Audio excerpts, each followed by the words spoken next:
yali newunya nnyo okulaba nga ate Gravity omutujju yali mu kutubuulira ebyabamayanja cause Gravity omutujju yavaayo nannyonnyola embeera ya Chameleon mwe yali wiiki eyo gye tukubye amabega cause Gravity yafuna call yali ya ssaawa nnamba ng'ali mu kwogera ne Dr. Jose Chameleon eri gy'ali mu America ne bagenda maaso n'okuba nga bawayamu bati obulamu nga Chameleon teyalina bulamu obudde obwo. In fact Gravity ne yeetonda n'okwetonda simanyi kiki kyamuleetera omanyi beetondera gw'olaba nti ono taasulewo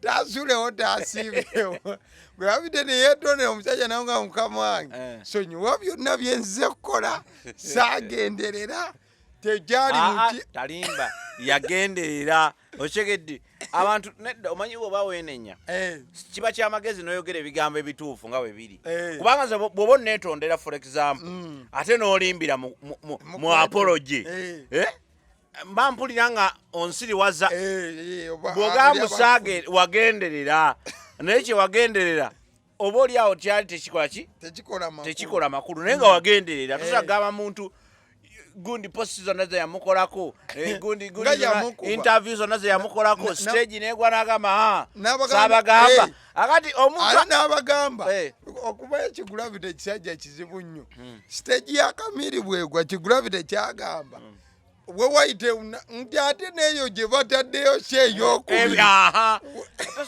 sebo Gravity tolimba nze Gravity kyali waffe naye tolimba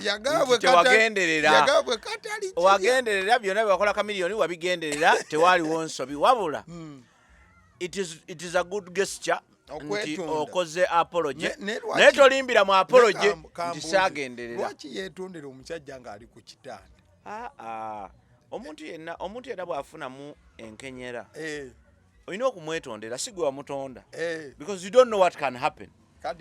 Anything can happen nga temusetinze peace kuba kikulu mu bulamu naye not even when omuntu ali ku kitanda but time eyo omuntu ng'ali ku kitanda mu bulwadde bwonna bw'aba adiringa nabwo oba olina okumwetondera okumakinga peace naye olw'ensonga emu oba bbiri ensonga esooka mulwadde kati wabeera omulwadde kitegeeza yeetaaga comfort kakati aba tali ready kulaba ba enemy be kati gwe newe oli enemy we olina okumakinga sure nti ofuuka ki ofuuka friend we at that moment because obwo bulwadde we are dealing with someone omulwadde eyeetaaga okuwona kati tusobola kudiringana na hate. We cannot bring hate in any way.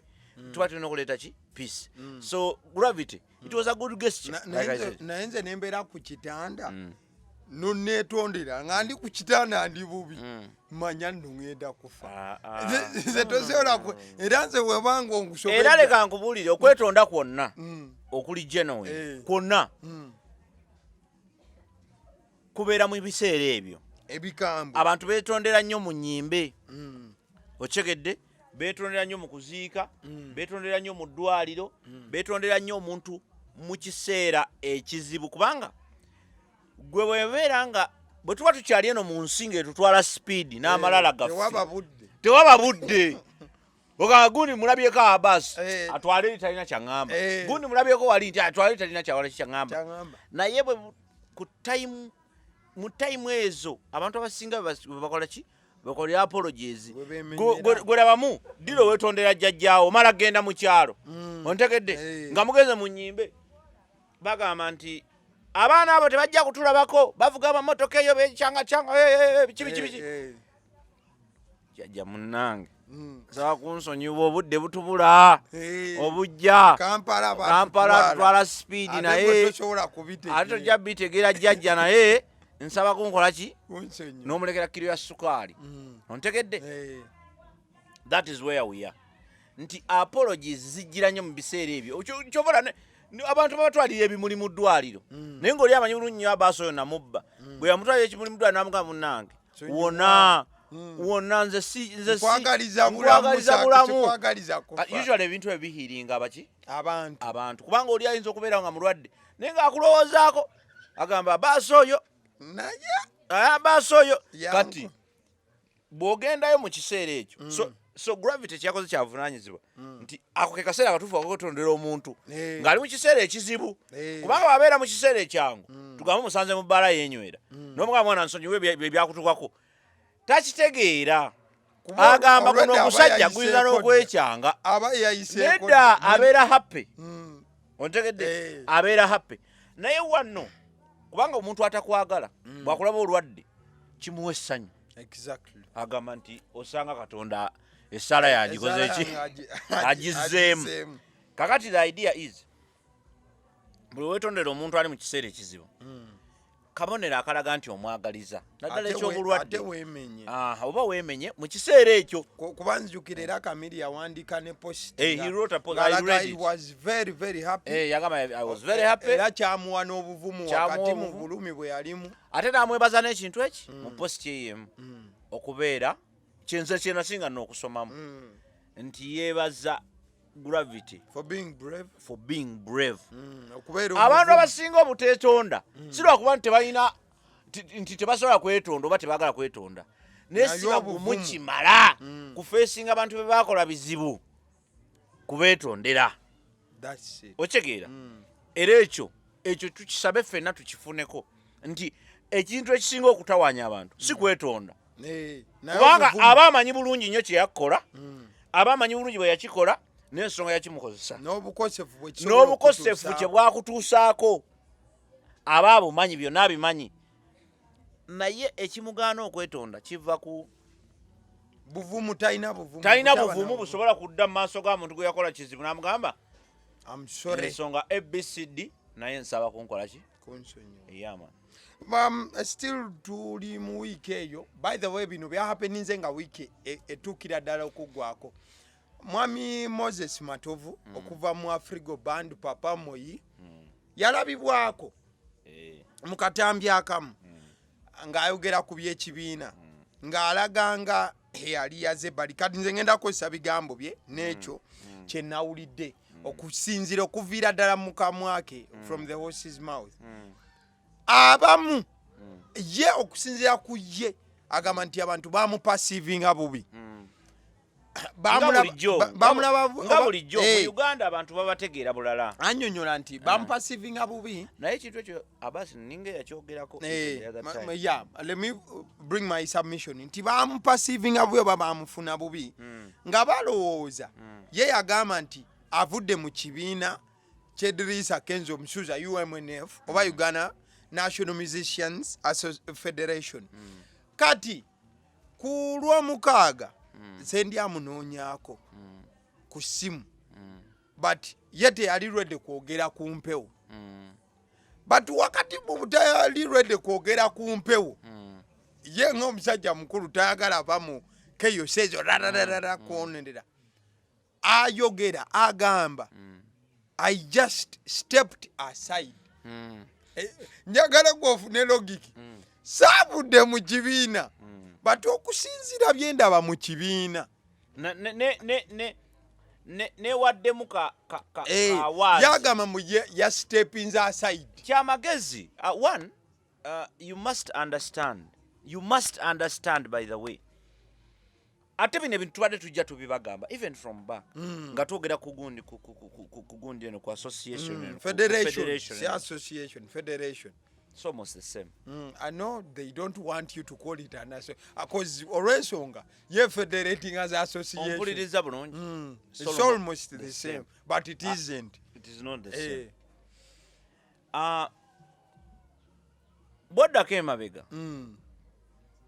omanyi bagamba ekikula amangu kikola ki kifa mangu sijja genda eri mu Bayibuli ekizaalibwa omukazi naye kino kyazaalibwa Kenzo so kyo simanyi naye ideally abasajja bano betwogerako oyo ampita kojja kuba maama wamuzaala maama wamuzaala wange ye mwami Moses Matovu kati ate nze abataata ffe tuli bangabi ekigeza mwena muli baana saidi eno kakati Moses Matovu musajja mukulu ate wabuvunanyizibwa amanyi bulungi bwe batambuza ebitongole ate si wa mivuyo amanyi bulungi bwe batambuza ebitongole ate abaddewo olw'ensonga kati ebyo ng'obivuddeko kubanga that's why we are talking about him abaddewo naye amanyi bwe batambuza ebitongole gwomanyi kye bayita okubeera mu bandi okukola bandi n'okugitambuza emyaka 2 njogedde 2 okimanyi kyekitegeeza pressure kati Moses Matovu has been here for over 40 years for over 40 what emyaka 4 n'omusobi literally celebrating a birthday so that type of person we are talking about here tetulina wasi mwogerwako tetusaanidde kumwogerako ontegedde but fe tulina kye tumuyigirako oba kye tumuggyako nti papa ebintu ebyo bo abasajja abo abakuze ab'obuvunaanyizibwa ku leve eyo bapasiivinga ebintu nga bwe nakugamba luli in an ideological manner ebintu babifuna mu ngeri ya ndowooza bo tebabifuna nga ffe bwe tubifuna nti ako kakodyo kafuna ssente tebabifuna mu ngeri ya feeling tebakozesa feeling no they deal with an idea the way it comes birowoozo tebalowooleza nnyo mummwe bye mulowoolezaamu ontegedde bulungi nti twagamba nti abantu abamu oba abasinga obungi olwaleero bateekawo ebitongole bino n'ebigendero by'okubba kakati ate bagundi si bwe balowooza bapapa ebibyo tebikyali ku ssente kisukka ku ssente ebitundu bingi biyinza okuba nga tebisukka 100 naye nga bisukka ssente yes naye bisukka ku ssente ebirowoozo bye bisukka it is no longer about money that much musajja nga Papa Moyi owa Frigo Band ye oba oliawo yali akifunye mu mbeera erya ideological mu ngeri ey'ebirowoozo butya bwe tuyinza okukola kino how do we make musicians better because kiriza obagaana being a musician ebizibu bya musicians abimanyi kuba naye abiyiseemu ate muyimbi he has stood a test of time so amanyi kyayogerako kakati buli lwagenda n'alaba nga bidiverting okuva kwa ideology nga biva ku ye kye yali amanyi oba kyamweretera n'okubeegattako kati ye kyakola ng'omusajja omukulu alinnyamu tagenda n'agenda ku muzindaalo nga guno n'ayogera ebikawa ng'omususa ng'oku myaka gye adda mu buzi ki bali ng'era kye yakoze ate tayagala na mumuteeka ku controversy nti mwe lwaki wagenze oba bibi era akugamba mutandike n'olwebula omusajja omukulu nti oba genda because omanyi lwaki yeewala bwana senga abaako kyayogera mujja mufuna buki ate ekirala ojjukira wano bwe yatabukira honorable bwe yatabukira abantu nga bamugize balina embeera gye bateekateekawo ayimba nnyimba ze ate bano lwakubanga banywedde omwenge gwabwe mungiko bamugamba nga bw'atalina kuziyimba obudde bwazo bwayitako nagamba waliwo abalala bazeetaaga gwe toyagala kwa ate nga bajjuza every time bajjuza kitegeeza abantu waliwo abazeetaaga of course it was just a drunkard man it was understood nti waliwo omulalo eyafuna ssente so ekyo kitegereka kati mu mbeera eyo Papa Moyi is just being respectful to this group yabawadde ekitiibwa n'agamba nga ye amaze okukisuula kuba muntu mukulu asobola okutegeera ekinaaleeta obuzibu omukulu asobola olaba ekiddako n'atakirinda nagamba nenze kanjira mpakinga wano mujja kudda mu nnone so ndowooza but also on the other hand omanye ebintu bitunulira ffe emirundi ebiri kati now away from that abantu balina okuyiga nti sente is not everything. Sente siye buli kimu. Sente tesobola kuba buli kimu. Ochegeera. Omanya abantu banaku nnyo. Twali tukyogerako the other time about abantu abamu baddira ennaku yaabwe ne balowooza nti ne bagitikka abalala. By the way, okisanga ku social media. Ennaku abantu banaku nnyo. Omuntu abeereyo ng'alina obunaku bwe. Abantu banaku nnyo ekiyitiridde nti abamu balina ne ssente naye bakyali banaku. Kati ennaku omanye ebintu bibiri. Ennaku n'obwavu bya njawulo. Waliwo abantu abanaku, waliwo n'abaavu. Kakati obeeranga waakiri omwavu kuba omuwavu osobola okugaggawala. Naye omunaku ne bw'ogaggawala osigala oli munaku. Ne bw'oba ne sente zenkana kati nkubulire waliyo ne balandira odi. Nga banaku. Nga munaku nnyo okusinga ate gwapangisa ennyumba. Nga landira odi munaku okusinga omupangisaawe. Kati ekintu bunaku kye kitawaanya abamu ku bantu baffe bano.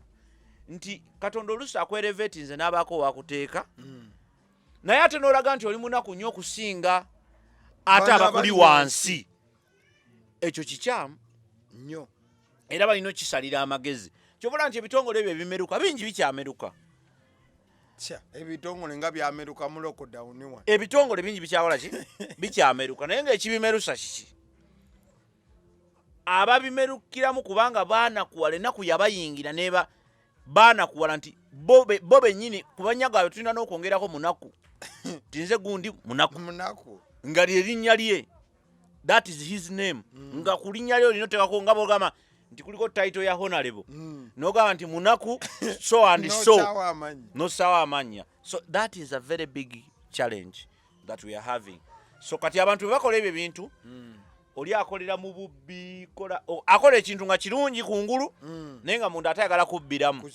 Alina kyayisaamu. Ye bannaku. Kubanga ebitongole ebyo bisinga bikolebwa nga birina kyewandiise aim, objectives, ebiruubirirwa ate eby'omuggundu. Naye kakati ebiruubirirwa bibeerawo nga bwogerwa nga ekiruubirirwa ekinene kyakukusa nnakuyo. Era abantu bangi abagezi kuba kati kankubulire papa bw'ava mu ekyo ekibiina mu eyo federation kabonero kanene ne bw'aba talina kigambo kyayogera. In fact n'akeera era tumwebaza nnyo nti musajja musirise mukulu. Si musirise, asobola okwogera. Olaba ayimba asobola nnyo okwogera n'okusinga. Nze nakugamba nti n'okubeera wano ku mizindaalo ffe twekaza bwekaza kubanga tuli bagumu tusobola okwogera ku bintu naye si ffe tusinga amagezi. Okusirika kwe is a bigger communication than even senga bwe yayogedde kuba bwe yandiyogedde twandimukubyemu ebituli. Naye kakati bw'ataayogedde ate it is even worse. Nkubuulira mazima senga yayogedde senga twogera ku bigambo bye yayogedde naye kati twogera ku kalakita ye okugamba nti omanyi kyekitegeeza eri federation. So just imagine nti Yavudde okimanyi nti ebigambo bye 3-4 biyinza okuyiwa nolaba abantu nga 20 nga baga kyonna nga waliwo abantu abamu nga bo bajja lwa muzeeyi bagamba ekintu kino kirina sensi y'amaanyi. Nange nalaba ekifaananyi kye by the way nga batambula nga nabatana ne Eddie. Engamba ekintu kino kyandibanga nze namuli mutima nagamba olaba muzeeyi ali wano. Ekintu kino kigazi. Olaba muzeeyi ali wano. Olaba muzeeyi ono ali wano. Kuba ate abazeeyi balaba okutusinga kubanga eriiso ly'omukulu awaddugala. Tuba tuli awo mwana mulenzi Keys Kawalya Keys Road Keys okuva wali ku NBS yani byayita Road Keys. Okay, kale tubijjemu ebya road. Mwana mulenzi Keys Kawalya yete yalinda liiso lya mukulu enerirye mu buto bwe eriiso lye maybe liyina we lyalabye nga waddugana ligamba wayi kanongoose. Amwana mulenzi tugenda okumulaba. In fact yali South Africa mu kusooka olwava South Africa bwati n'akumamu paka USM. Wabula watuuka US ebigambo byali bingi si ye wabula abagoberezi nga bo bamanyi omugambo gwatokomoka abaana bayogera ebigambo bingi naddala kati ojja kusanga nti abaana bali ebweru be basinga baitha ovaamu ebigambo obadde wano obadde oyogera ko kirabe zo abamu ne batamanya enzi eyinza okubanga eyawukanamukko but kikyo kyogerako the whole point of him okusalawo nasitula wano nze obutafaananako nga abo I respect humanity. Owekitiibwa obuntu kati ekimu ku bintu ebikola humanity is decision making. Ekimu kubikola obuntu kwekola okusalawo omuntu okubeera ne freedom oba eddembe okusalawo kyovula nze mbadde n'obuzibu bungi n'abaana bavubuka bammwe emirundi mingi besitagala kwogerako kati anti omuntu okuba n'eddembe okubako kyayogera oba kyakola ye nga bwawulira kasita abeera nga tanyigiriza balala kituufu keiza okukeera ku makya n'agamba nti nze ŋŋenze nsitudde bwe yali ajja yagamba ani tewali kati why is it a big business okyegeera bwe yali ajja ani gwe yagamba nti nzize era mwamulabira awo nemumwaniriza so bwasitula ne bamusiba ne musanyuka n'agenda ku NBS ne bakola batya byonna byonna byakoze abadde abikola ku lulwe ate nga bambi akoledde ebbanga libadde ttono myaka 4 abadde ku lulwe ontegedde anoonya mugaati gw'abaana be anoonya ssente ze anoonya bibye abamulyako emabega anoonya bibye n'abantu be abamwetoolodde.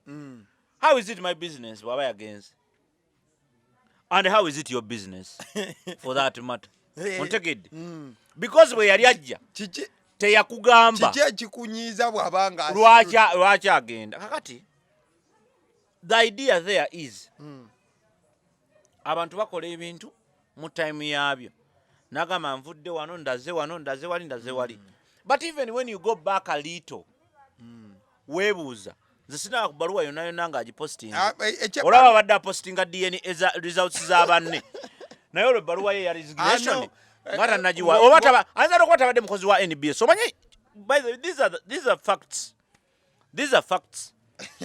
ayinza okuba abadde kadeyideyi no anti problem yeeyo mpuliriza case waliwo kati kakubulire case olaba abadde apostinga DNA results za muntu mulala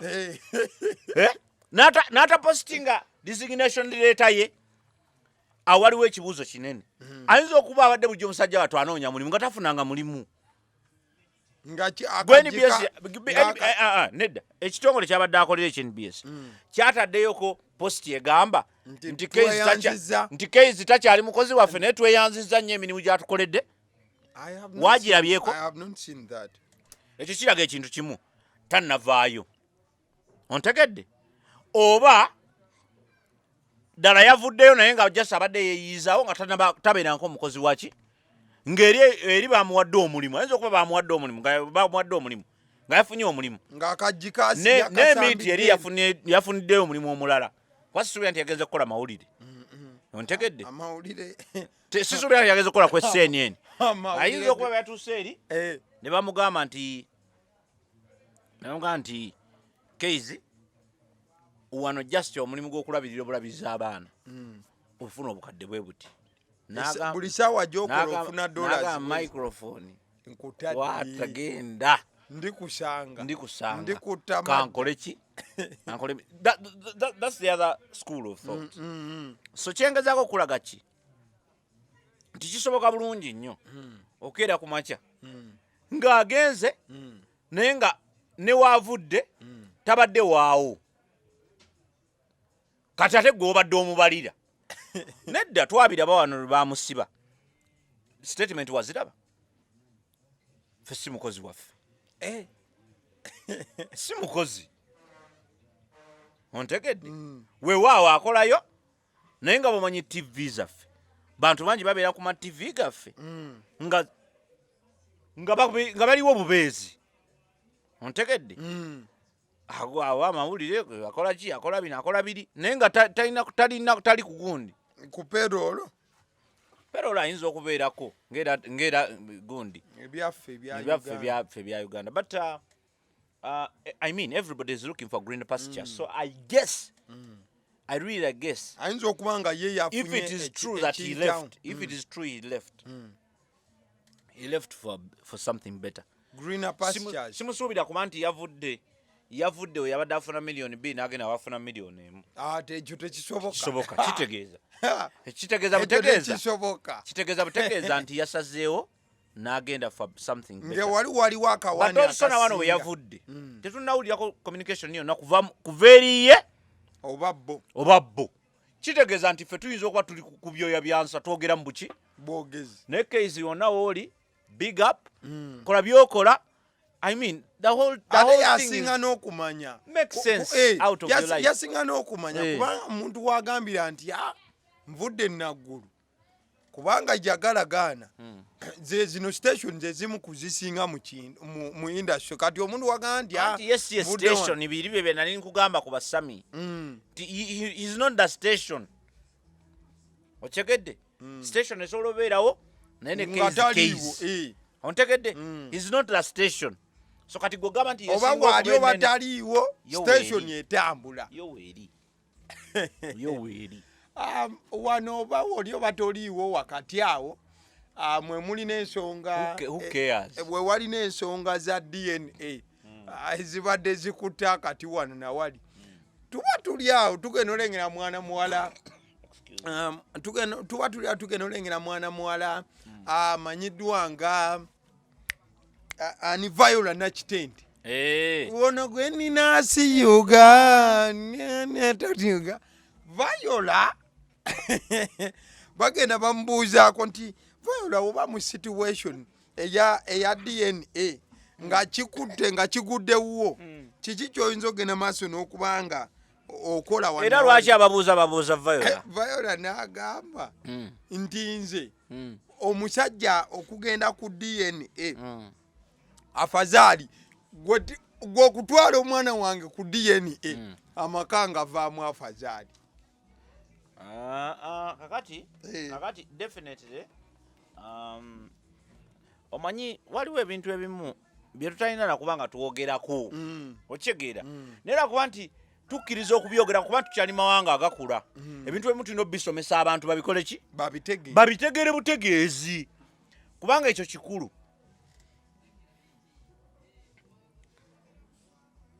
omuntu yenna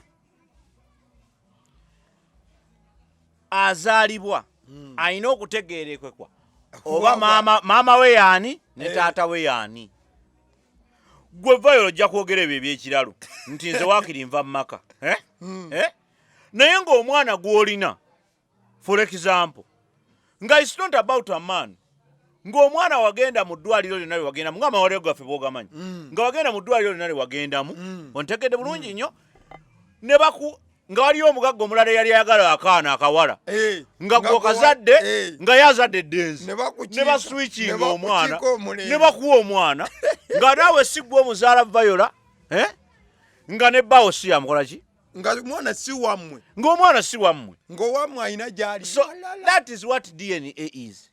DNA is not all about you. Ate abansinga bakiwunzika ku taata mwana. It's not DNA is not about you. Ontegedde.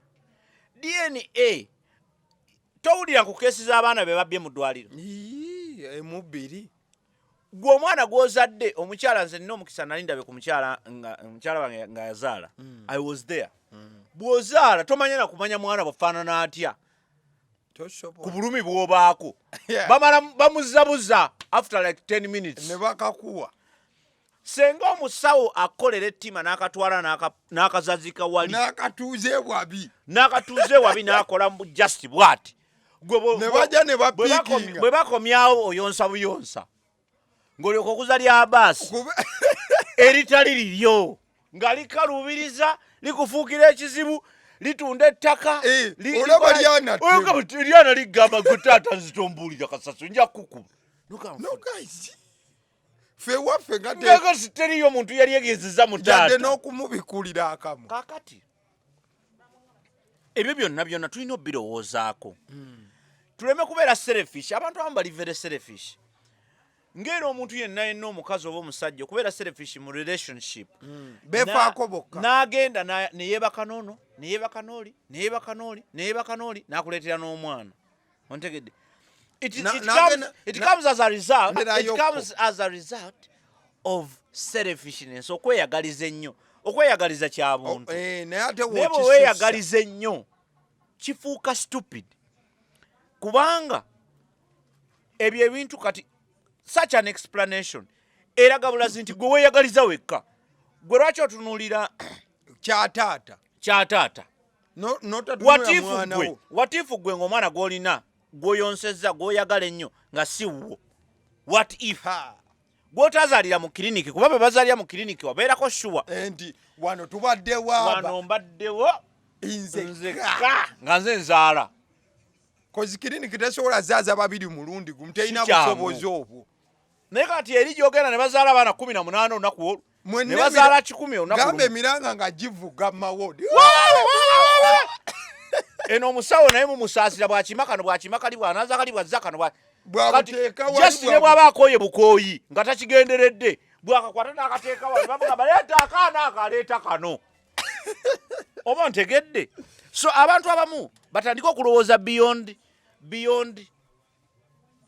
batandika okulowooza beyond baleme kulowooza nga ndiga nti enkuba etonnya kankutami oba tokubye nnyo. Abantu abamu ndiga omanyi mukkiriza amazima kyobola nkozesa nnyo ekigambo stupid busiru.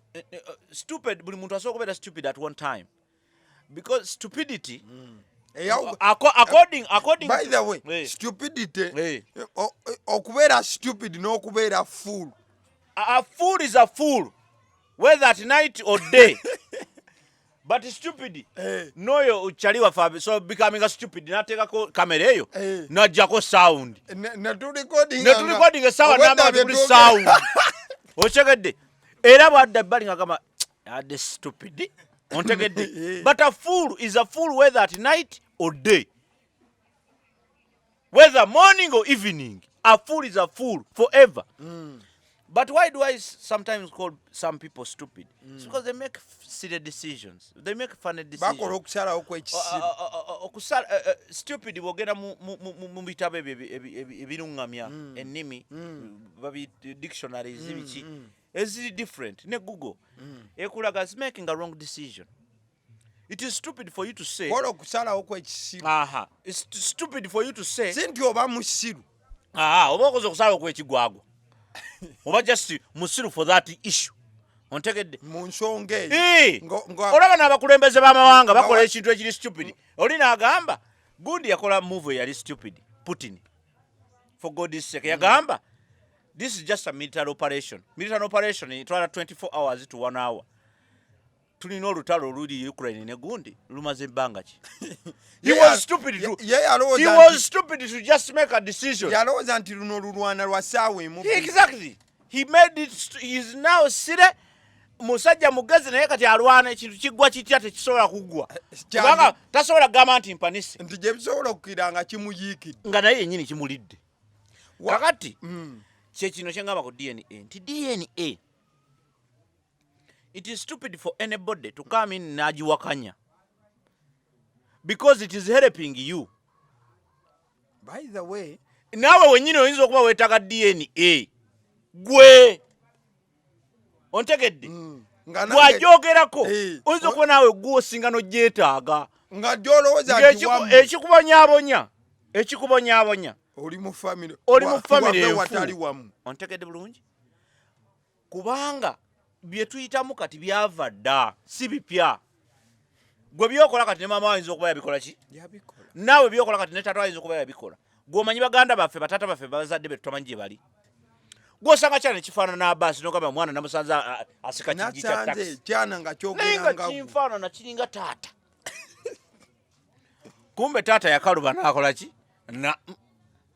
nasirika ate nafiirawo wakati nagano mama yani kuba ejjambiya wenjogeresirubi nafiirawo wakati kati gwosanga kyali olaba omukwanagana nnyo ogamba ono kyali wange abantu bwe bagamba abantu bwe beeyogeza ne mulinga baluganda gwe tomanyi nti oli ku muganda wo ddala gwowola gwerabirira gwogulira emmere gwokola ki gwofaako gwokubira essimu lwatalidde olumwa ne bagamba bugambi nti ewaka eyo renti angize ng'olwana akwatirawo naawe kakati that is how big this thing is so kyabusiru gwokukeera ku makya n'okirabira ku relationship ya girlfriend wo ne boyfriend wo kanakaana kayinza okuba sikange oba kanakaana kange notamanje eno issue ya ggwanga issue nene nsonga ya nsi however on the other hand by the way bogamba nti nsonga ya nsi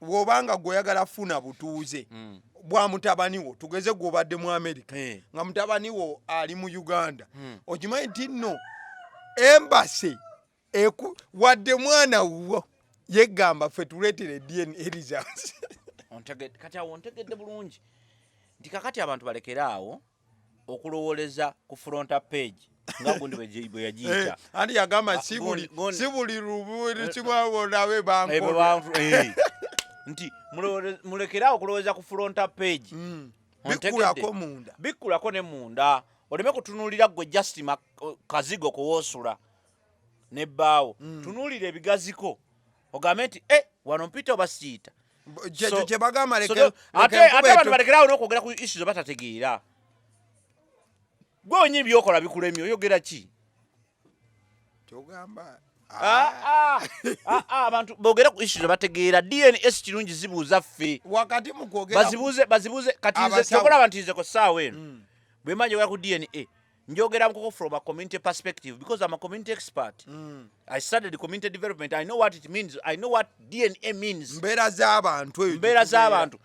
I know what DNA means to the society. Okusinziira ku bantu gye tubeera. Society yaffe ne bwolaba abantu bano abalimu bano abatusumbuwa.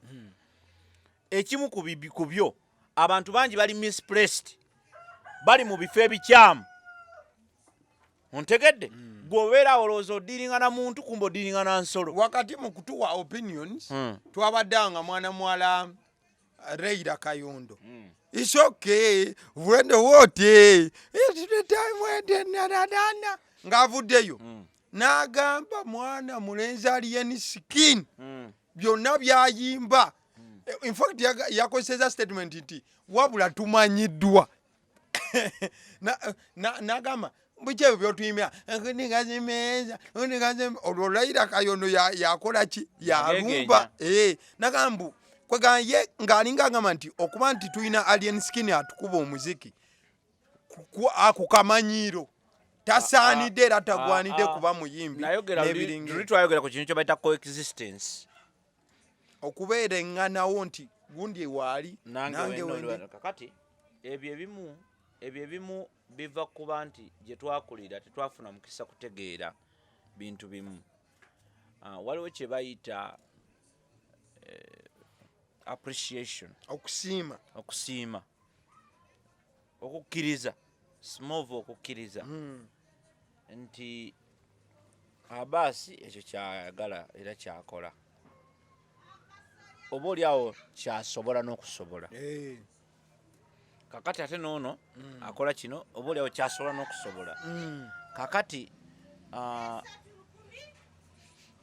kakati abantu abamu tebalina bwongo bulowooza nti omuntu ono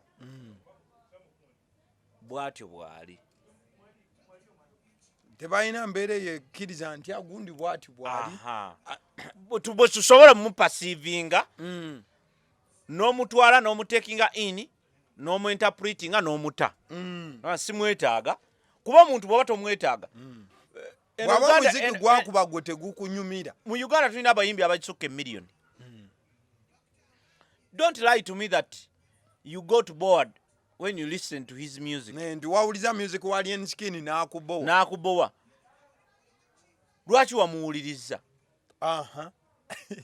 Kubanga mu nsi gye tulimu eri very clear ne bwe balumbe balukuba ku radio bwe baba bagenda oddukuba basooka kugamba nti oluyimba olujja lwa baasi era baluyita ABCD. Akayimba akaddako. Naye gwe nannyini masannyalaze agali mu nnyumba.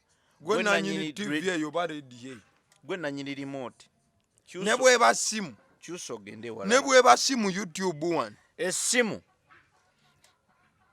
kati yatuwa n'emirembe nti okolosokola selection y'ennyimba zonna z'oyagala. Nze senga owuliza ennyimba zenjagala otuula mu motoka yange n'otya. Nja kukubira rege okuva ku makya paka kiro. Ontegedde? Kitegeeza nti gw'oli wa seetaaga kusooka kuwuliriza luyimba lwa Alien Skin. Nyinza okugamba nti simalangayo ku luyimba lwa Alien Skin lulamba. Naye mumanyi ate mwagala.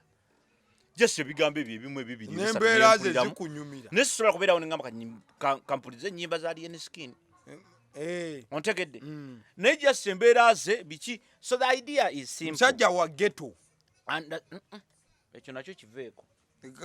Tetugendayo sigala kiveeko ekyo. Understand the fact that this guy is a musician and he has his audience. And a strong audience. Gobeere ne peace. Ontegedde? Gobeere ne ki? N'emirembe. Bw'oba obadde oyagala kolabo gisabe bulungi. Fedda? No. Ulira fedda. Kwega Leila Kayonda ayinza oba ayagala kolabo. Katugambe ki? Lwaki ozalawo omuyimbi aliko? Otyo. Omuyimbi yaliko. Ate ozalawo waki muleke? Muleke n'ebi music bye bibi. Gwe byogamba nti bibi. Kubanga ensi ekigiganya okukula kiri eki. Kimu. We have refused to appreciate others. Tulemeddwa okusiima abalala. Gwe tugambe omuntu yatandika YouTube eno sitya mwogera abatandika bino be YouTube ababitandika okubifuula kino kibiri we bali. Naye lwaki tulina emirembe nabo nti n'olwaleero tuli bakwano baabwe. We appreciate the fact that they started some things. Batandika ekintu mwe tweyagalira kati. Ontegedde bulungi. Kakati gwe musically si gwe oli ku map kati. Oli yaliko. Kati gwe tolowoozanga kyovola nkutera kugamba abantu wano tuwa abantu disclaimer. We are not custodians of what? Si ffe bategeere nnyo. Kati gwe totegeera nnyo kujajinga music woli kuba waliwo ata akusinga okutegeera amuwuliriza. Nga yasiba avuga mmotoka ye. Nga gwe kyolooza nti bubblegum music oba bad music. Nga waliwo gwasanyusa ng'ate gwe ng'ate omuntu oyo akusinga ebitundu 10 ku kinne wakyo in all spheres of life. Ekigedde buli kaka kitegeeza. Relax. Kwega Leila Kayondo tajja nnyo. Relaxing. Omanyi bayita okurelaxing. Je akayimba kayimba relaxing. Kyengezaako gamba nti relax. Ekigambo ekyo akirowoozeeko kye kitegeeza. Yakirowooza ne bakiyimba n'okiyimba. Kakati kyabaakola. Akikole. Kyabaakola. Don't fight with. Omanyi buli lwo fightinga ne air. N'olwana n'empewo. Abagundi abachina bo bakikozesa nnyo. Nti bw'aba akukuba takubisa bikonde si ba mifumbi nnyo. Akubisa gwe wennyini. Bw'oleeta ekikonde n'akigira ati. Nadde eno. N'ogoka enkwawa. N'agira ati. Kati buli w'okozesa amaanyi gano okuba bbanga. Ogenda omaliza ng'oyabise. Era abadde atubuzeeko nnyo. Tosobola kukomerawo mu Alien Skin on the other side. Tosobola. On a bad note. It sounds bad because obadde obuze doesn't make sense. Kakati boze atojjidde mu negativity. Appreciate him ogambe nti nza nnyimbira bulungi naye nze music we tankolera. Wawulira music we takolera tuteerewo music. Kuba oli muyimbi. Tuteerewo tugambe ebyo byayimba bifu mujje muwulirize ku bino. Kakati and that's where the problem is. Kati on the other side, however, on the other side, nti abantu balina kuyigirako. nti tusobola okubeera nganawo tusobola obeerawo buli omu asobola obeerawo ng'akola bibye abantu ekibeeraliikiza kyekyo kibakozesa ensobi by the way kyekikozesa abantu ensobi kutya people fear what they don't know and they hate what they fear. Hey, they hate what they so they don't know. Actually they don't know. Ochigira. Anna munsonyo ekifuba kinzita. Sebu. Nanyena ku kati wakati awo mwana mala Winnie Nwagi Winnie Nakanwagi Winnie Nwagi nga atanduludeko ebigero fulumako Kampala yaddaina wagenzi okubanga akuba omuziki wakati awo ng'asabula omuziki gwe nga omumanyi kikyala kyanywa amazzi ne kinywera era bwe kirinya stage buli musajja buli musajja gawagwa ndeyaso kati omu ku bawagizi this time round ng'anyumiddwa wagwa ndeyaso amukwatako ku kigere ogambe yabaddewo basaizi z'amasindi somewhere kati omuwagizi ndozanga we walaba Yesu bwe yatambulanga waliwo mu Bible yagamba nti ne we naakoma ku kyambalo kye naawona kati noze omuwagizi oli bulijjo yawona kati omuwagizi ono ndoza bulijjo agamba bonna newe mukwata ku kigere nze seeno mba siina kyenkola kyemmanja so yasemberera ddala ku stage n'amugala n'amukwata ku kigere ono saabaddeyo ne video sinagiraba ono action teyagisiima Winnie n'atasiima muwagizi kyakola ki n'akwata mike yadagena muwompola sagala bya kisiru era Winnie ku mike n'agamba nze siri malaaya wemma mwade mwagala bamalaaya be muba muleeta ku stage wano bakole ki bayimbe entayi teyasaze ate obucupa obulimu liquid ez'enjawulo ze tutamanyi tala nga babukasukira mwana mwala wana ekisooka bakoze bubi ekisooka bakoze bubi omanyi tulina okusomesa society yaffe okubaako byeyiga bakoze bubi okwepankira ku Winnie Nwagi kuba Winnie Nwagi is a big brand. Is a fire baby. She's a fire baby. Toina na chongamba ku Winnie Nwagi. She's a fire baby. But mukubera fire baby. Nti bulwa bera ne fire. Abana balina okujja ne byuma. Balina kuleta ebyuma ebikuulingisa fire. Ontegeera? Fire can cool in the water. Akati ye challenge eriwo. Nti society yaffe erina okuyiga abawagizi ba music abakola biki balina abantu abajja mu sha abawagira abayimbi balina okutegeera nti mu nsi nga Uganda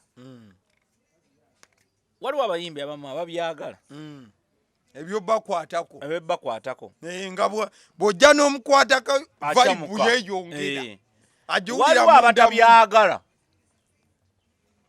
ate abasinga obungi tebabyagala oyinza omulabaawo yesinga ayambadde akapale kampi naye tomubyabyatizaako magalo kubanga si kya bugunjufu era abategesi b'ebivulu be balina okukirongoosa ekyo Winnie Nwagi ennaku zino atambula n'abasirikale ayina bikabejje ebimubeerako wano bagaadi tebamala kubanga gaadi agenda okujja nga omwana yakutte edda ku bbeere in fact waliwo yamusonseka sente mu bbeera kikyamu kakati abantu balina okutegeera ekyo kyakusanyusa nnyo nedda kyakusanyusa nnyo kyanakuwaza kuba nalyawo tolabika nnaku olabika kyakusanyusa nalaba omuwagizi kyakusanyusa but the idea is awo abategesi b'ebivulu balina okutereezaawo abategesi walina okubaawo ka space olukomera oba tosobola kutegeka Winnie Nwagi kyomutegeka nkuddiremu bw'oba tosobola kutegeka nti Winnie Nwagi tomutegeka ku kyalo kyammwe kuliko abayimbi muyite bannakamanya kwe bali abakubalaga bakube totegeka Winnie Nwagi nga tosobola mutegeka kikyentegeeza bw'omutwalira mu kifo tewali lwaki omuwagizi abeera abeera wano nga muyimbi ali wano nedda bode to bode kikyamu ebyo bintu mulabanga ebyokusaaga nebijja kumala kutta muyimbi mukakase. Waliwo abamu abeetamwa dda, waliwo n'omuntu ayagala okutta Winnie Nwagi waakiri bamusibe agambe nti nze nakitta. Nkugambye we are living in a perverted world. Waliwo abantu ayagala okubeera erinnya lye nga liri associated with Winnie Nwagi nga kamaka nkikwate nkituge bampandiikeko nti nze namutta tumuhimbise yamukutte namutta. Amawulire gonna gawandiike nga gawandiika ku ye naye nga bwe bawandiika yennya ya Winnie Nwagi naye people who are sick in the mind, people do that. Oshegeda kakati it is unsafe for you okutegeka Winnie Nwagi nobeera nga abantu bali awo bwe bamukwata ku bigere bwe bamukwata ku magulu bano bamusiniseka ssente mu bbeere kikyamu ekyo kikyamu wano kissa brand kinafuya brand ng'eya Winnie Nwagi. Kati senga wasegese Beyonce ayinza okujja n'akola ebyo ne bamukola ebyo oyinza n'ofuna omukisa gumukwata ku kigere osobola kati lwaki fe abaffe tubazaalawa. Winnie Nwagi is a big brand. Okugenda eyo mu kyalo ne mukwata ku bigere kati abantu society yaffe erina okuyiga nti waliwo ekitiibwa kye tulina okuwa abayimbi bano ne ba artists. Omanyi bawulira bubi bati mulina okuwa abantu ekitiibwa bano ba artists. Gwe oba oyagala okukakasa nti okubeera artist si kyangu genda kwata ekkubo ogenda olikodinga oluyimba olute tulufune olute tusobola n'okuteekamu ssente olute oluwulire ontegedde olukutwala nga kaguti kakati naye gwe kati society erina okuyiga okuweera abantu bano respect naye etya okubaagala kyekya naye tokwata omukazi ne bwaba mukazi senga abanga Winnie Nwagi mukazi wo ne bamusonseka sente mu bergoza sazuka era rip kugayi mukono juu. Kakati ekyo ebyo birina okukola ki okulongoosebwa naye ebyo bigenda kuvaawa mu zino federations emukola ontegedde abategesi b'ebivulu balina okutegeera baani be bategeka nawawo gye babategeka na butya babategeka ontegedde bulungi. Then 3 n'abayimbi bennyini balina tutandika okweteeka mu kiraasi ebyo saabirabako ku mulembe gwa Juliana ng'onooyitawa naye ekyo kiva ku ggwe ontegedde bulungi. Kati bajja kukwata ku bigere gojja kunnyonnyola abantu siri malaaya bo nga balaba malaaya ontegedde oli akukwata atya ku bigere atya kuki ontegedde bulungi. So the idea is then society yaffe erina okuyiga ebintu ebimu nti ebyo olaba waliwo abantu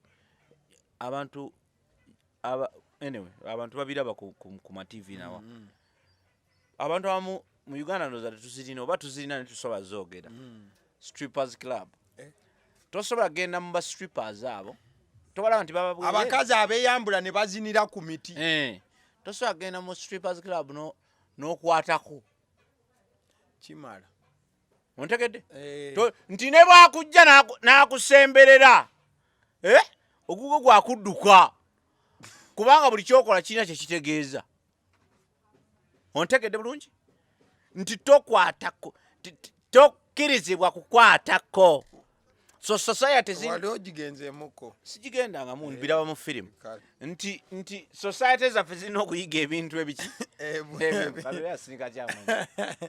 society zaffe zirina andi yeewuunya engeri gye walaba byonna firimu kakati society zaffe zirina okuyiga ebintu ebimu nti omuyimbi bamukuletedde kuyimba so kusikujja eri bigalo ebicaafu kuba avudde mu nnimiro nosasula omutwalo obiteeke ku muyimbi twala erigenda okwate ku maama wa nakikaabe wakati mu kubyabyataza engalo Winnie Nwagi ne manager we ndoza bamuta Gonza amanaginga waliwo complaints ezizze nyingi eza bad time management n'okutuuka nti abategeka bakosebwa omu ku boy mwe mwade Edisendi is having an argument agamba era yakati akyogera lunye ntinze omuntu bwankubira essimu kuba Eddie ategeka ebivulu bwankubira ebivulu essimu n'angamba nti ayagala mu connecting ne Winnie Nwagi mugamba toyinayo option ndala oli mu kolansi obihawo agamba nti on occasions ez'enjawulo in fact kanjogere ku occasion yasembyeyo sijja kudda mu bikadde wabaddewo ekivulu ku Gawucho Grill nga bakuza emyaka 7 kulya nnyama n'ebiringa ebyo ba artists abalangiddwa badde babiri King Saha ne Winnie Nwagi nga bagenda kuba lukoba ku lukoba CCD. King Saha yatuuka mbudde n'akola kyalina okukola bandi tibali baba bookings essaawa mmeka 2 naye tibambi bakoze obuntu bulamu ne bongerayo n'essaawa nnamba nga bakyakuba naye ng'obuzibu ate wa bandi abakuwadde nnyo nga beewunza kati no bawongedde essaawa nnambirira naye nga nti obuzibu buliwa Winnie Nwagi nga talabikako mbu sendyagaano okugaa nti waliwo essimu eyamukubirwa mubali mugula katambala ka muyimbi bagenze mu supermarket gula katambala ka muyimbi one time mune bamale eddakiika 45 ne bagaba bakatambala kali kalwana tine Winnie Nwagi we yatuuka ku Gawucho Grill wali ku kifo waino teyakolayo naka point of apology. In fact nyini kifo ndi yakuba ne pressure natwalibwa kozi ye mbami musajja alina mukoka pressure nga maye basajja bakoze sede zaabwe atuuka nga teyetaaga bimu stressing olwa stress nga Winnie Nwagi alaba tatuuka ku set lunaku lwe akuza kifo kye myaka omusajja afuna pressure natwalibwa mu ddwaliro.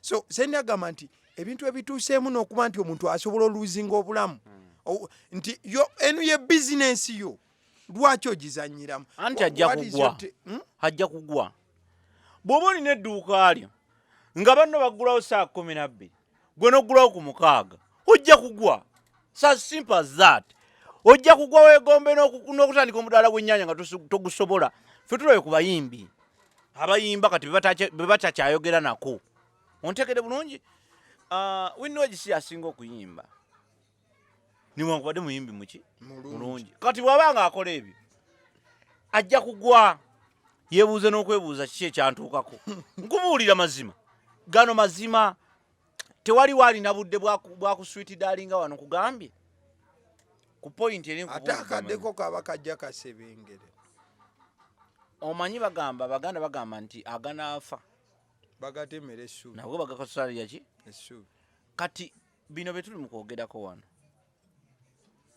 ekiseera kigenda kutuuka ng'oyo takyalina kyagamba bantu era kati alina kwekwata kati because kankubuulira kasi abantu batandika okuteekako ezo embeera it's a problem. It's not that every musician is a chameleon. And complaints were flying from everywhere. Chameleon ye muntu yekka mu Uganda gwe mmanyi alina omukisa nti ne bwakuba omuntu oluyi waite eddakiika nga ensi emusonyiye nga babivuddeko nga baabitadde dda ne bwakwata kuba untouchable ne bwakwata gwe bwogamba nti abo bwabakwatirako oba just mugezi bugezi nti akwata ku bantu mukisa si magezi oba mukisa oba magezi sima mwana oyo ali political. Yes, omanyi lwaki ngamba nti mugezi waliwo abantu batameesinga nabo nga tomuwuliranko nga ameesingiddeyo nga tomuwulirangayo nga ameesingiddeyo kati kamiri yennyini tuddemu ate tumulaba so ono omwana Winnie wammwe oba Winnie waffe Winnie waffe ffenna waffe ffenna ategeere nti essaawa yonna ajja kwejjusa byakola ontegedde. So the best she can do right now is to fix herself. Yekubeka enfuufu yeetereze akole ng'akyalina omukisa ogukola and it goes to all of you n'abalaba bw'oba olina akalimu koba ka mobile money oba olina akadde akakola kati kola kati excessively akaseera kajja abayimbi bakyajja abalina obwetaavu bw'essaawa yonna abalina obutto nga gwe tokyalira kyogamba obutokomoka nga katokomoka butokomosa shakira bajja kujja gwe bootamanyi bonna okyegedde bakyajja. So the best you can do right now is to be relevant.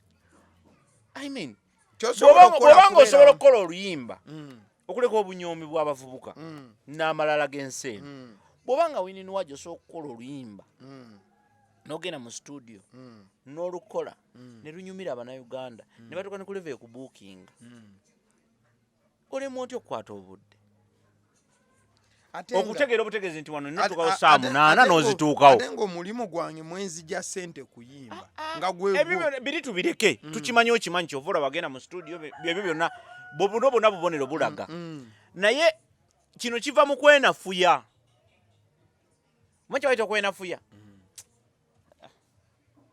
sendino yampiseeyo ku gundi kugawokyo mugenda kulya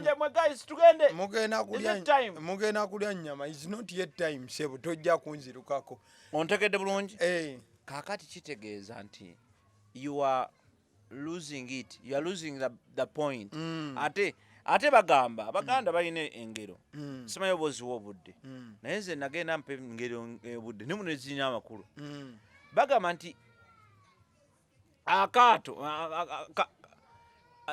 akaato kafa magoba ontegedde bulungi amaato agasinga gagwa galabika engeri gy'okubamu enkasi yebbika eryato naye bufa magoba obwato bufa magoba nti oba otuuka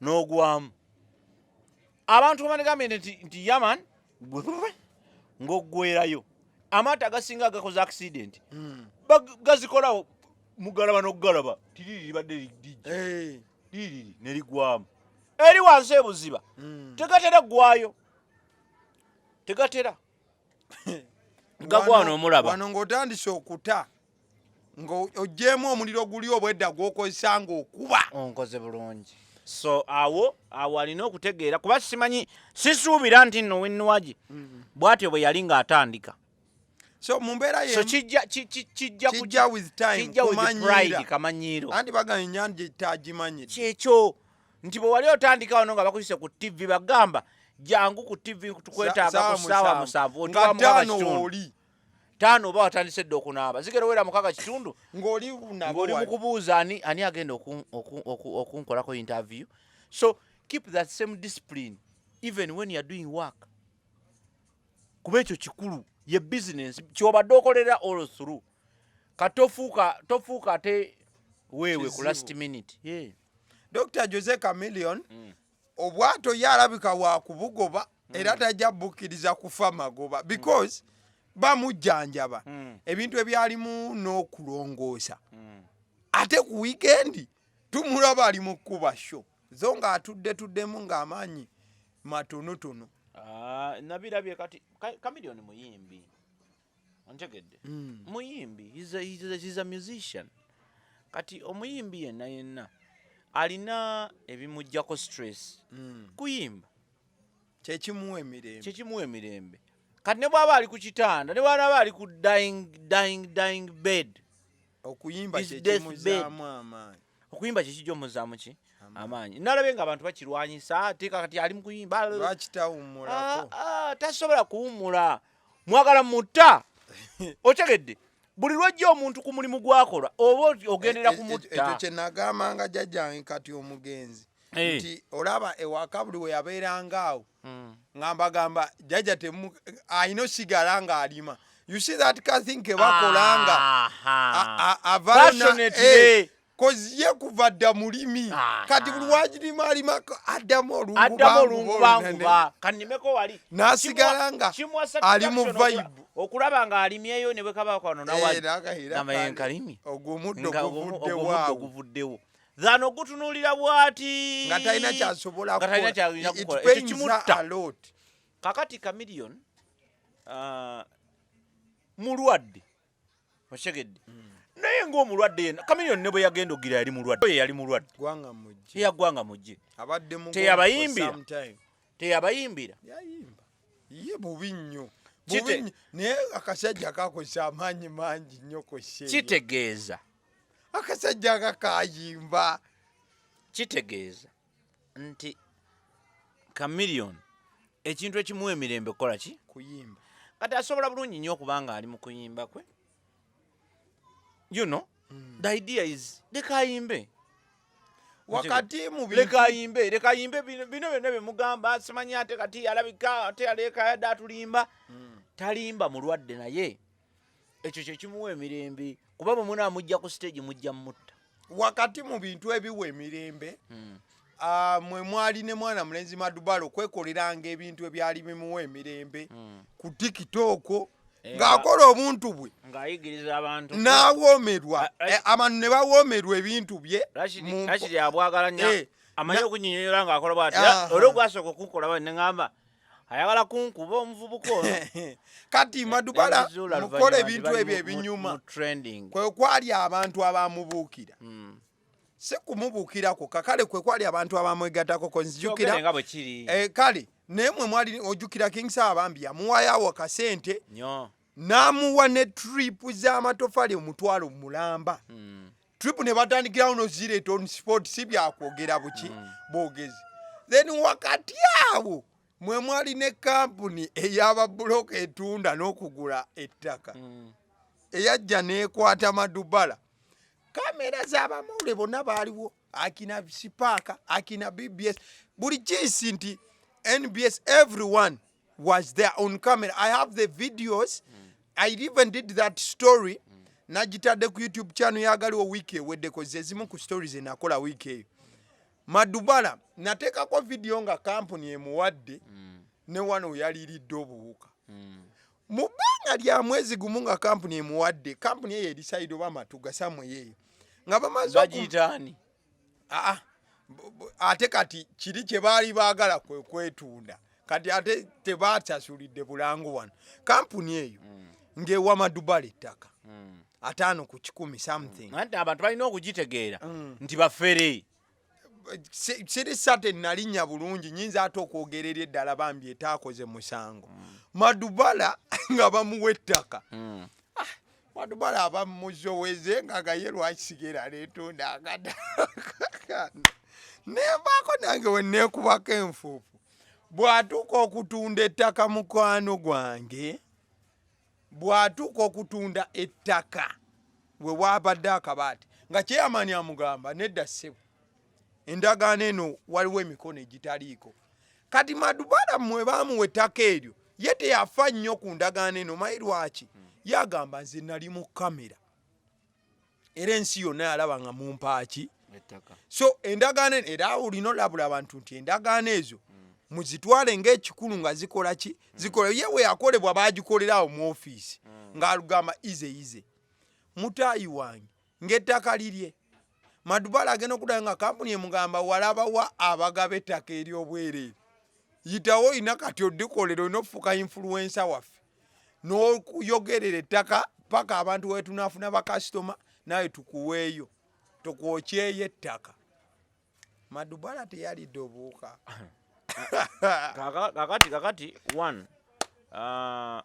baalimuwa kuki anti baamuwa mu mbeera y'okuba nti kati ye Madubala agamba bw'ati tetwasayiningako nti oba influencer job muba mumpadde beera ambasada no bakikola bonga umanyi ye yali ayagala ki because ulira Madubala yali mu mirembe gye ompulira nga woli wano ne bagamba nti oteesa bulungi ensonga osiriwaza free things don't exist ebyobwerere tebiriyo mu nsi tebiriyo ontegedde baali balimuwa kuki oba ntegerekeka andi ze nkunyonyole kuki andi kakati kyekyo kyenkugamba nti baali balimuwa kuki olwedde onnyonyodde oŋŋambye baalimuwa naye nga tebalimukoze eki tebalimuwadde ekyegeza tebalimuwangako andi wali mwalaali ffe baatugaba bamuwadde na byonna kati byonna byo mwabiraba by the way si esinario esoose nzijukirako kaperawo bantu bangi kapere ng'akuba abantu kyenkugamba nze ndi musomesa wa communities nti abantu balina just kuyiga bakola bintu otegedde balina kuyiga buyizi just bakola ki bintu mu society ebitongole bingi byabayaaye naddala ebyettaka waliyo gye bagamba nti osobola tasasula emitwalo 6 n'ofuna ettaka tokiyingiramu nnyo ekyo baleke ontegedde bulungi waliwo n'ataano n'emitwalo 5 zino ndiwula balirebesa ku TV lyakakadde waliwo n'agamba nti nze nsobola teziba lyakakadde it is a bite nti bw'oba ogenda okukwata ekyennyanja okola oti wekijja olyako okulya n'oloba nti gwe bw'omala owaayo akakaddeko kabeera non-refundable ng'emisoso gitandika gondi ogenda okulaba nga obanjibwa $8,000,000 naye nga bagamba toweeraliikirira gwe tandika okukola ki okuzimba ne bw'otungayo omutwalo gumugumu buli lunaku weetuli ontekedde bulungi so n'abatunzi b'ettaka balina okutandika okubeera abagezi babeere beerufu ekyokubiri omulimu gw'okutunda ettaka kuba mudubala ye muleke mudubala bamufera because yali afereka naye mutayi wange tafereka bamufera kati kankubuulire oba ayagala oba tayagala bamufera ontegedde nekabapiipye wuliriza opiipa kirala okupiipa kati tagenda sirika bameka bawuliza mudubala bagula ettaka ku TikTok kwe bali omanyi mwe temubala bintu mikwano gyaba mudubala bameka abalina sente ezigula ettaka kubaako bakadaama abali ebweru balina sente ezigula ettaka abagoberera madubala abo baveeko kubanga tebasobola kubeera bakirayanti baani baabano tebamala batono ekisooka bagula ettaka lya mitwalo bagala ettaka lya $7,000,000 ku 10 ontegedde kaakati abo tebaliiyo kitegeeza nti mudubala bano bo baali bamanyi nti bajja kukubira awo ssente onkusi babayinza okuba tebatundayo yadde polotinage kuba tebawa mudubala ettaka ebyo bibyo sibimanyi nze ebyo bigambo byogwe ng'omuntu excuse me ebyo bigambo byange kugamba bayinza okuba tebasobola kutundayo yadde polotm ontegedde okuva basayiningaani madubala kaakati ekyo bwe kyabatuwako ne bagamba twakuba bbali ani alimuwa era njankubulira ettaka baali balimuwadde naye bakizuula nti bo baali just excited omanyi abantu uliriza kankubulira ekintu kimu abantu babalimbalimba excitement yebaddewo wenna akusomera excitement ezibadde mu ggwanga waliwo abaana abawunya obajjukirako kyekugamba nti buli wano mu Uganda ate si mu Uganda muzejjembe omujjukira omugenzi ekyamusi si mu Uganda mwokka ensi yonna ezikula excitement ebbugumu okukyamuka kuintroducing ebintu biki bingi kuleeta aba celebrities kuleeta abayimbi ne kuleeta abazinyi ne kuleeta abantu baki bangi olw'okuba nti kukola ki kukyamuka kati kyekyo ekiriwo mu nsi yaffe Uganda ye problem gye tulina muzine ensi ezaffe ezikola ki ezikula byebyo ebibeera mu nsi ezikula excitement eyo kati abantu bagikolerako nnyo ebintu bingi kati oyo muwala oyo omulenzi madubala because abantu balaba sahaze amuyambye kale no yali alina kyazo omuyamba ne mama Fina yamwokyayo awo obukadde nga bwo aguze ka boda bano ne bagamba mudubala solo mukozesa katumuwe ettaka baagala nnyo ebintu by'okukozesa nga bo baagala bamumulisa ettaka abantu bajje bagule kati ku magoba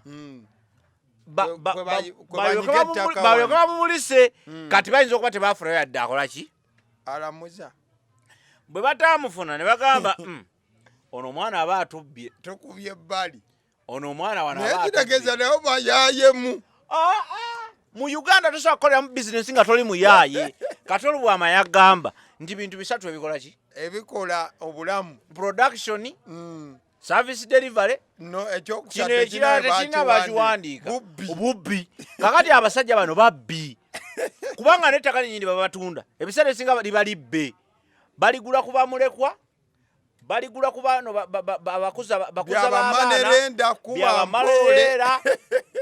by'abantu bebabyeko agamataka gasinga obungi gaba ga families eziba zireme ne bajja ne babasuubula taata afa maama afa ne babasuubula kaganda ne bafunayo kiganda kyammwe kimu ekikulu ekinyi ky'omwenge ne bakiboteza endagano bakolera malwa ne balyoka babba acres ebi bibiri kubanga bannange ensi ki gye basuubula ettaka ekyo Museveni akituyambeko ettaka balisuubula terisuubulwa ensi ezitegeera tezisuubula ttaka ettaka tebalisuubula mwana wange kane ekyo kyokka tokyagala tugule ku bupoloti kugula bwaki kati gwe poloti ogyagazaaki gwe weetaaga production tugule ku gwe byapa weetaaga production kati ekyapa kigugasa ki gwe tufune ku byapa production kyeweetaaga gwe ye production ng'eva ku ttaka weetaaga okubaawo just land policy esobola okuyamba okufuna mu ttaka naye so si kutunda ttaka ettaka osuubula ota ettaka nga asuubula amenvu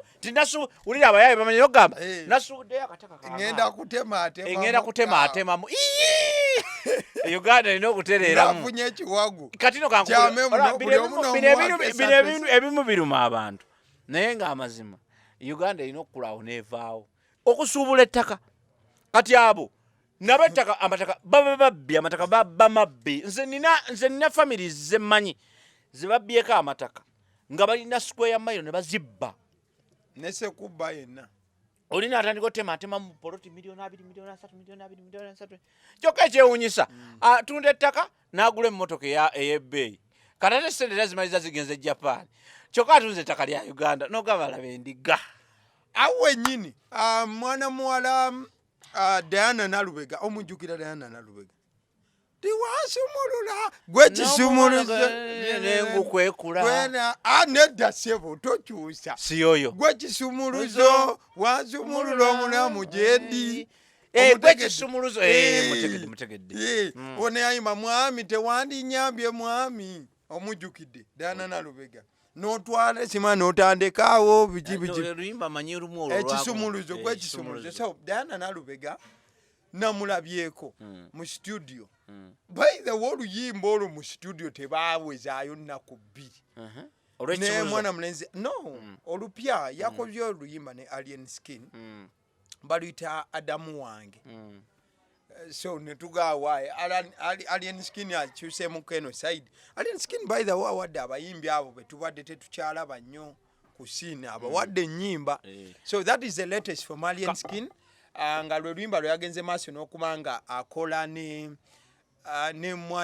mwana mwala Diana Nalubega what is your take on that nga tugenda maaso n'okuwumbawumba okuba nga tuva wano kirungi Alien Skin of course yebyo yabikoze ennyo in fact ekyo kyekimu ku bintu ennaku zino agabula zo zikolabo kwat aziza zion gundi Clever G Alien Skin yajja Clever G nze nabagamba ekizibu atuveeyo eyo waterezaayo tudde wano nakibagamba toddamu kunyumiza bya Clever tuli wa Nalubega yebale kumuwa luyimba ekyo kirungi baluyita Adamu wange vaidha luli 8.8 munaku 3 zokka views ebyo birungi ontegedde Alien Skin kyakoze kiki kirungi you must be appreciated anyway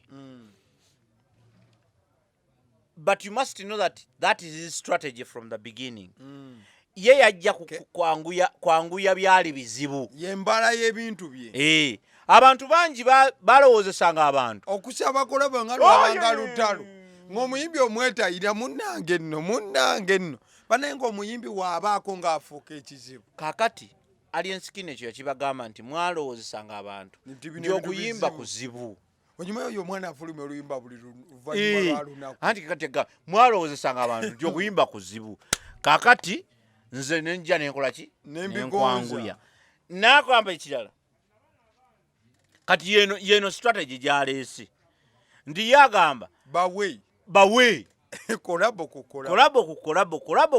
kati kyemanyi bamunoonya n'omunoonya ti owange kolabo ya gundi anza nokuba yafunye manager wazikolabo nga yamanaginga kolabo zokka nono tumuwe oli awanika mu kitabo ani gwe lwakuba talina na manager ate ekimu ku byansanyusa talina na manager anti bamanager ffe tetubaagala tebalina makulu emboozi tebe yaluna tetubaagala kuba tebalina makulu banyiiza bunyiiza twagala kati bahandlers okyegedde abakwasaganyizaako abakwatirako so si manager mboozi eyo tujja so si manager so anyway gundi kyakola kya buvunaanyizibwa abawe kubanga ekyo kyayagadde ekyo style ye abawe nakyagaba abawe agabe kolabo ku kolabo lwakuba gwe wayogaba mulimu abalogo lwe waligirayo mulogo n'amuwa kolabo ajja giwulira omwana ajja kuba aliye erisikindi eddogo aliyeni ajengaga pate lwaki si pate ananagire nyabula so kati ekyo kikulu nnyo nti awo abantu kolabo asibawe I don't think bolowooza waliwo obuzibu obuzibu tewali obuzibu buli wamu wokka nti ayinza ofuna omulogo mu studio akatumusabire ekyo aleme funa muki amunyunyunta amukole bwati amukubemu olusi omanyinza ama student of intelligence nti ayinza okugenda n'afuna omuntu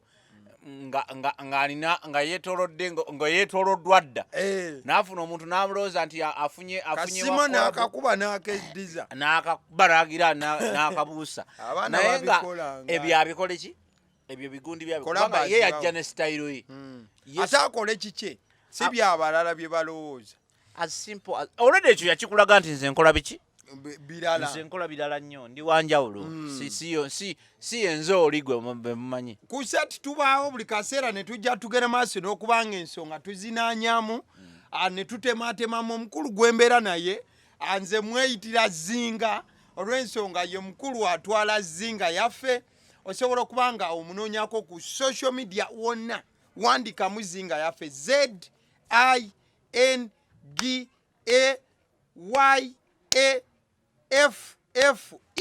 Zinga Yaffe double F so osobola okubanga owandikamu Zinga Yaffe TikTok, Facebook, YouTube, everywhere, all over the world.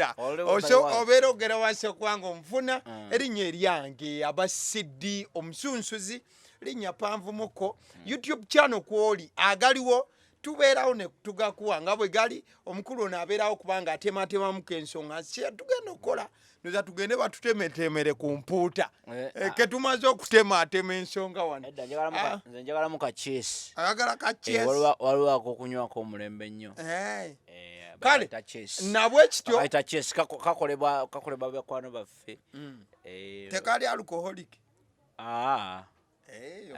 omwe mbadde maikali alcoholic nti akojja kanywa bw'omu taata ego tojja kunywa mubeere bulungi katugende tunoonye ku byokunywa by'omukulu ono tulabe ate kutyembeera we natambula. I will sign out. Thank you so much.